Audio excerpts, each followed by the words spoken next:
ത്രിതല പഞ്ചായത്ത് ഇലക്ഷൻ ജനങ്ങൾ ഏറ്റവും കൂടുതൽ അടുത്തറിയുന്ന ഒരു ഇലക്ഷനാണ്. നമുക്ക് പരിചയമുള്ള നമ്മളെ അടുത്തറിയുന്ന നമ്മുടെ ബന്ധുക്കളടക്കമൊക്കെ മത്സരിക്കുന്ന ഒരു ഇലക്ഷനാണ്.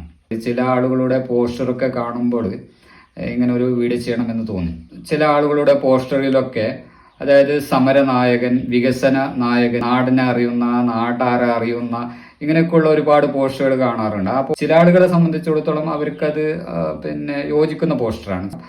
ചില ആളുകളെ സംബന്ധിച്ചിടത്തോളം അവർക്ക് തീരെ യോജിക്കാത്ത മാറ്ററാണ് അതിൽ ഉണ്ടാവുന്നത്. അതായത് ചില ആളുകളെ സമരനായകൻ എന്നൊക്കെ പറഞ്ഞുകൊണ്ട് ആ പോസ്റ്ററിൽ കാണുമ്പോൾ അദ്ദേഹത്തിനെ സംബന്ധിച്ചിടത്തോളം ചിലപ്പോൾ സമരം എന്ന് പറഞ്ഞാൽ എന്തെന്ന് പോലും അറിയില്ല. അങ്ങനെയുള്ള ആളുകളെ പോസ്റ്റർ പോലും ആ രീതിയിലൊക്കെ അടിക്കുന്ന പോസ്റ്ററൊക്കെ കാണാറുണ്ട്. അപ്പോൾ അത് ജനങ്ങൾക്ക് പരിഹസിക്കാനും തമാശാക്കാനുമുള്ള ഒരു രീതിയിലേക്ക് ആ പോസ്റ്റർ പോവുകയാണ്. ഇപ്പോൾ നമ്മളൊരു പോസ്റ്ററൊക്കെ അടിക്കുമ്പോൾ ആ വ്യക്തിക്ക് യോജിക്കുന്ന രീതിയിലുള്ള മാറ്റർ വെച്ചുകൊണ്ടായിരിക്കണം നമ്മൾ അടിക്കേണ്ടത്. ഇപ്പോൾ പഞ്ചായത്ത് വാർഡിലൊക്കെ മത്സരിക്കുമ്പോൾ നമ്മൾ പാർട്ടി ചിഹ്നത്തിലല്ലാത്ത മത്സരിക്കുമ്പോൾ പോലും നല്ല വ്യക്തിത്വങ്ങൾക്കും ജനങ്ങളുമായി നല്ല ബന്ധമുള്ള ആളുകളൊക്കെ വിജയിച്ച് കയറാറുണ്ട്. അതുപോലെ തന്നെ നമ്മൾ പറയുന്ന വികസന കാര്യങ്ങളൊക്കെ, നമ്മൾ പറയുന്ന ഓരോ കാര്യങ്ങളും കൃത്യമായിരിക്കണം. ഒരുപാട് വാഗ്ദാനങ്ങൾ മാറി കോരി ചൊരിഞ്ഞുകൊണ്ടിരിക്കുകയാണ്. ഇതൊക്കെ ചില ആളുകളുടെ തള്ളലൊക്കെ കണ്ടു കഴിഞ്ഞാൽ ഈ ജില്ലയെ തന്നെ ഒരു വാർഡിൽ കൊണ്ടുവെക്കുന്ന രീതിയിലുള്ള ഇങ്ങനെയുള്ള സംസാരങ്ങളൊക്കെയാണ്. അപ്പോൾ അങ്ങനെയൊക്കെ നമ്മൾ സംസാരിക്കുമ്പോൾ അത് ജനങ്ങൾ വിലയിരുത്തും.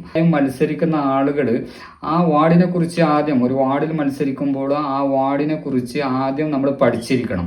അവിടെ എന്തൊക്കെ വികസനം വന്നിട്ടുണ്ട്, ഇനി എന്തൊക്കെ വികസനം ആവശ്യമുണ്ട്. ഇപ്പോൾ പഞ്ചായത്ത് വാർഡിൽ നിന്ന് മത്സരിക്കുന്ന ആളുകളാണെങ്കിൽ നമ്മൾ ആ പഞ്ചായത്തിൽ നിന്ന് എന്തൊക്കെ വികസനമാണ് നമുക്ക് ലഭിക്കാൻ സാധ്യതയുള്ളത്, എന്തൊക്കെ വികസനങ്ങൾ നമുക്ക് കൊണ്ടുവരാൻ പറ്റും എന്നൊക്കെ പഠിച്ചുകൊണ്ട് നല്ല രീതിയിൽ ജനങ്ങളോട് അവതരിപ്പിക്കുകയാണെങ്കിൽ തീർച്ചയായും അത് ജനങ്ങൾ ഏറ്റെടുക്കും.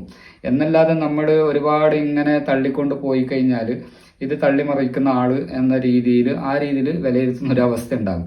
അപ്പോൾ തീർച്ചയായും ഈ മത്സരിക്കുന്ന സ്ഥാനാർത്ഥികളൊക്കെ നമുക്ക് എന്താണ് നല്ല രീതിയിൽ ചെയ്യാൻ പറ്റുന്നത്, ആ കാര്യങ്ങൾ അത് നമ്മൾ പറയുമ്പോൾ ജനങ്ങൾക്ക് ബോധ്യമാകുന്ന രീതിയിൽ പറഞ്ഞുകൊണ്ട് നമ്മൾ വോട്ട് ചോദിച്ചു കഴിഞ്ഞാൽ വോട്ട് ലഭിക്കാനുള്ള സാധ്യത ഉണ്ട് എന്നതാണ്. നമ്മളൊരു വാർഡിൽ മത്സരിക്കുന്ന ആളുകളാണെങ്കിൽ ആ വാർഡിൽ മാത്രമല്ല ചുറ്റുപാടുള്ള വാർഡുകളിലും ചുറ്റുപാടുള്ള നമുക്കറിയുന്ന ആളുകളോടൊക്കെ പറയണം. അതായത് നമ്മൾ ഇന്ന വാർഡിൽ മത്സരിക്കുകയാണ്, അവിടെ നിങ്ങളുടെ സുഹൃത്തുക്കളോ ബന്ധുക്കളോ ഉണ്ടെങ്കിൽ അവരോട് ഒന്ന് ഒരു വോട്ട്, അതായത് ഈ വാർഡിലെ ഒരു വോട്ടെങ്കിലും എനിക്ക് തരാൻ പറയണം എന്ന രീതിയിൽ സ്ഥാനാർത്ഥികൾ പറയുകയാണെങ്കിൽ അതും നിങ്ങൾക്ക് ഉപകാരപ്പെടുന്ന ഒരു കാര്യമായിരിക്കും.